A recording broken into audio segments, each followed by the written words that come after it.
देखते हैं हम लोग जो 9 नंबर है इस सवाल का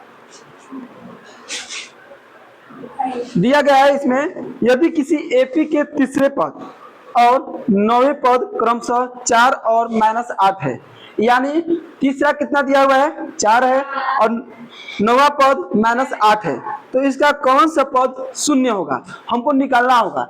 इसमें क्या क्या दिया है उसको लिखेंगे। दिया है क्या दिया, एपी का तीसरा पद क्या ए3 बराबर कितना दिया है ए3 बराबर 4।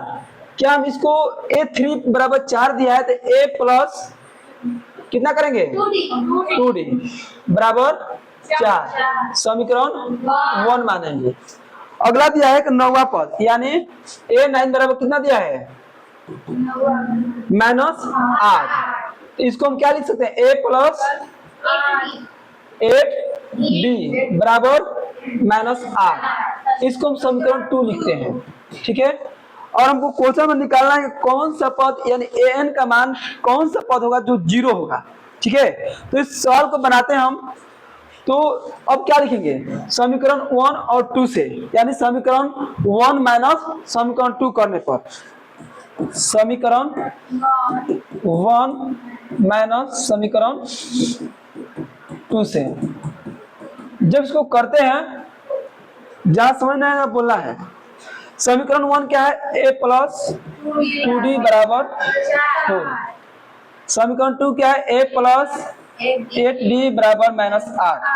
अब देखो घटाते हैं, जब घटाते हैं तो माइनस यहाँ पर लगेगा, यहाँ पे माइनस, और जब घटाते समय यहाँ पर माइनस है तो चिन्ह क्या हो जाएगा प्लस, चिन्ह बदल जाता है यानी प्लस हो जाएगा। अब देखो ए कटेगा, कट गया। देखो ये -8 दिए और दोनों को बड़ा है ना, तो हमेशा बड़े वाला का चिन्ह लिया जाता है, और इस -8 का माइनस ही रहेगा।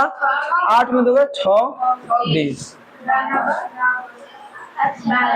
8 और 4 12, इसलिए b बराबर 12/6। देखो माइनस नीचे भी लिख सकते हैं, ये माइनस ऊपर भी जा सकता है।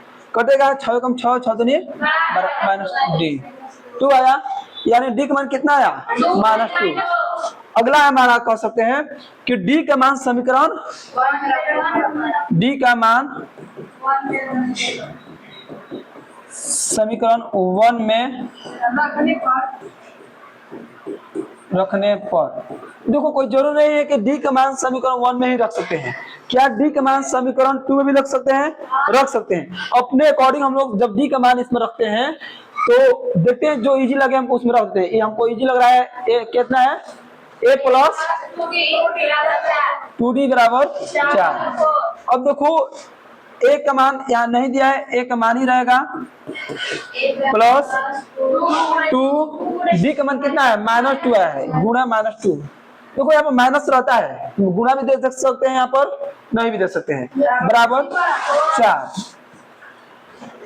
अब क्या करेंगे a प्लस माइनस दो दूनी का 4 बराबर 4।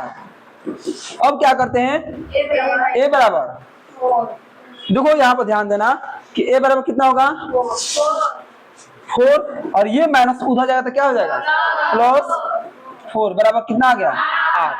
हमको देखो d के मान निकल गया और a के मान निकल गया। हमको निकालना क्या है an का मान कौन सा 0 है। प्रश्न से लिखेंगे, प्रश्न से कर है ना कि जब देखते हैं प्रश्न दिया हुआ है कौन सा पद शून्य होगा, यानी an बराबर क्या होना चाहिए an बराबर 0। अच्छा an का फॉर्मूला लिखवा है, क्या होता है a plus n minus 1 into d बराबर 0। ठीक है, अब इसमें मान रख दो, a का मान कितना है 8 प्लस n का मान दिया नहीं, हमको निकालना है n का मान n माइनस 1, और d का मान कितना दिया है -2 दिया है बराबर 0। देखो d का मान यहाँ पर दिया हुआ निकाले हैं, -2 दिया है यहाँ पर, देखो -2 दिया है ना। अब क्या करते हैं 8 प्लस गुणा कर, देखो प्लस, ध्यान देना, प्लस माइनस, माइनस होगा 2n होगा ना, माइनस माइनस प्लस 2 बराबर 0, 1 नहीं होगा, गुणा करेंगे 1 और 2 2 होगा, बराबर 8 2 10 होगा, माइनस 2n बराबर 0। क्या है यहाँ पर n, देखो यहाँ पर n को उधर ले जाते हैं, या हम कह सकते हैं माइनस 2n यहीं पे छोड़ दो, बराबर 10 को उधर ले तो क्या आ जाएगा माइनस 10, क्या यहाँ पर माइनस माइनस कटेगा और 2 कम 2 2 बचे, हम कह सकते हैं इसलिए n बराबर 5। अतः दिए गए एपी का क्या लिख सकते हैं, अतः दिए गए